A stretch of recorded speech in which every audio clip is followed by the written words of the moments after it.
protect my privacy, I have kept my name anonymous.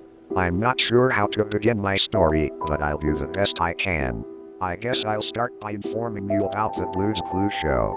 For those of you who have never watched it, Blue's Clues is a show for young children that was created in 1996 and lasted for 10 years, with a total of 6 seasons and 142 episodes.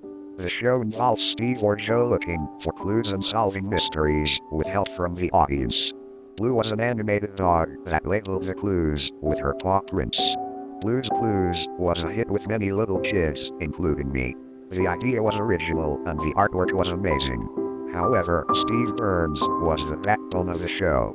Steve Burns was the actor who played Steve. He was more serious than Barney the dinosaur, but he loved kids and knew exactly how to make them happy. There was just something magical about his enthusiasm that made me want to watch more and more of his episodes. The saddest part of my childhood was when Steve left the show in 2002 to pursue a musical career. Steve was replaced by Donovan Patton, who was the actor for Joe, but it wasn't the same. I stopped watching Blue's Clues after Steve left. It just lost its magic. Joe was nothing like Steve. He was a total goofball, and my mother told me that Donovan Patton was acting too hard. When I turned 16, my family moved to a large 3-story house in New York that was previously owned by a nice old lady. A few weeks after moving in, I decided to do some exploring in the attic. I found an old trunk. To my surprise, it was filled with a bunch of old VHS tapes. All of them were Blue's Clues tapes. I knew the old lady's cell phone number, so I decided to call her and ask her about the tapes. She told me that she bought them from a collector a few years back for her little grandson to watch. After I thanked her and hung up, I emptied the trunk and checked the tapes. All of them had episodes that I had already watched, except for one. The one tape I found just had a regular sticker, not a factory sticker like the other tapes had. The title on the sticker was Blue's Clues, Sorrow. I thought the title was a little strange, but I figured it was just a copy of the Steve Goes to College episode, the one where Steve goes off to college and Joe takes his place. Because Steve said goodbye to all of his friends in that episode, I considered it to be very sorrowful indeed. When my parents went on their anniversary trip and left me in charge of the house one night, I figured it was the perfect opportunity to check out the tape. Our TV has a VCR, and I have to admit, I felt a tingle of excitement when I placed the tape in the player. I was about to relive my childhood memories of watching Blue's Clues. I didn't care that I was too old to watch it. I knew for sure that I would enjoy it. At least, that's what I thought. The episode started off completely normal. The Blue's Clues book opened up, and Steve looked out the window of his little yellow house. Hi out there. It's me, Steve. Have you seen Blue? Wait. She's not here. Well, come on in. The front door opened and Steve was in the living room, looking concerned. I need to tell you something important. Blue is at the pet hospital and she's having an operation on her heart. I hope she's okay. Steve stopped talking and looked down at the floor. The scene ended. The next scene showed Steve at the pet hospital. He sat in the waiting room without making a sound. He did nothing else but stare at the doors that led to the operating rooms. A surgeon opened the door, but she wasn't an animation, she was a real person. She whispered in Steve's ear, but I could hear everything she said. Her heart stopped beating. We tried our best, but we couldn't get it to beat again. I'm sorry. The scene ended. The next scene started with a title card saying that a month had passed after Blue's funeral. A deep voice spoke. There are 5 stages in the grieving process: denial, anger, bargaining, depression, and acceptance, the voice said. Steve will experience 3 stages all at once: depression, anger, and mental illness. Steve was in his bedroom, lying in his bed. He began to cry, and the color of the episode turned black and white, like a depressing old photograph. He cried so hard, his breathing grew shallow. The scene ended. The next scene showed Steve sitting up on his bed. He stopped crying, but his face was red and his teeth were clenched tightly. In his hands, he had his stuffed anteater, Horace. He screamed at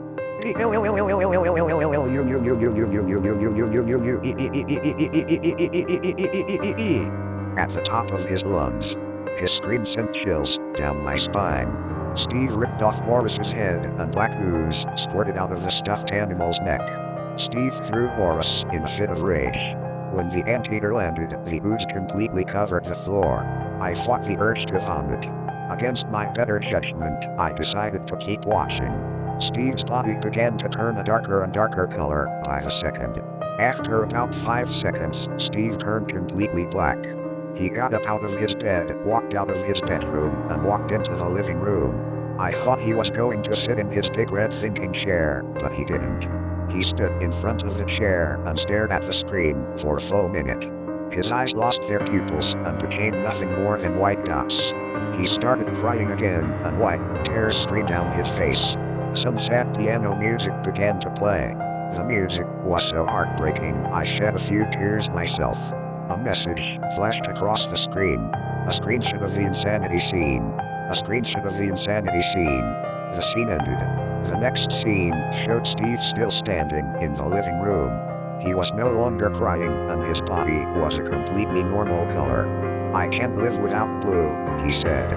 "She was my best friend. She gave my life happiness and meaning. Without her, I have nothing to live for." The kids in the background that helped Steve find the clues started to cry and whimper. They shouted, "Please don't do it, Steve. We love you. We're your friends too." "I'm sorry," Steve said. "I'm sorry if I break your hearts for doing this, but I have no choice. Goodbye." He held up a container. The camera zoomed in on the label which said potassium cyanide. Steve had a calm look on his face as he swallowed the contents of the container. He instantly collapsed. He foamed at the mouth and his body twitched and thrashed on the floor like he was being electrocuted. He eventually stopped moving and I knew that he was deceased.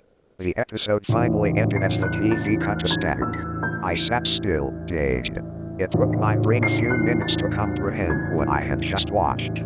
I made the decision then and there to play detective and find out where in the world this episode came from. I looked up the name of the episode online, but came up with nothing. I knew that the company Viacom owned Blue's Clues because their company name was shown on the factory stickers of the other VHS tapes. After a bit of research, I wrote a letter to the Viacom headquarters. I told them about my experience and asked them if they knew where the tape came from. 2 weeks later, I got a reply in the mail. "Dear Mr. XXXXX, thank you for taking the time to write to us. We were quite surprised by your story about the unaired episode of Blue's Clues that you discovered. We are grateful that you contacted us concerning it. We can personally assure you that Viacom Media Networks, as well as Viacom, claims no ownership or liability whatsoever regarding the episode. However, we still feel that an explanation is in order. Unfortunately, we are unable to provide details of the tape's creation as we simply do not know how this happened. Back in 2002, we received a VHS tape in a package with no return address. The words, Mr. Ted, were written on the package. Along with the tape, there was a letter from Mr. Ted stating that he was the biggest fan of the Blue's Clues series and asked for our approval to air his fan-made creation on television. We were quite flattered that a fan would send us a fan-made episode for airing. However, when our editors viewed the episode for refinement, they were quite appalled by its nature. A few of the staff who viewed the episode unbelievably went into shock and had to be transported to the emergency room immediately. Due to the horrifying content, we had absolutely no plans to air this episode. We passed the tape to a private collector, but we were dismayed to discover that he had many copies made. We ask that you please do not release the contents of the tape or this letter to the public, as we do not want to upset the viewers who love and support our shows for young children. With warm regards, Michael D. Frickless, Executive Vice President, General Counsel and Secretary. Questions bounced around inside my head, and they still do to this day. Who is Mr. Ted? How was he able to create this demonic episode? Is he even, well, human? Out of respect for Viacom, I'm afraid I cannot provide any footage. However, I figured releasing a single screenshot and a copy of the letter to the public wouldn't make them too angry. A part of my brain told me to throw away the tape and the letter, but I have kept both in my closet to remind me that what I experienced was real. I now realize that some so-called fans of TV shows are not as normal as you might think they are.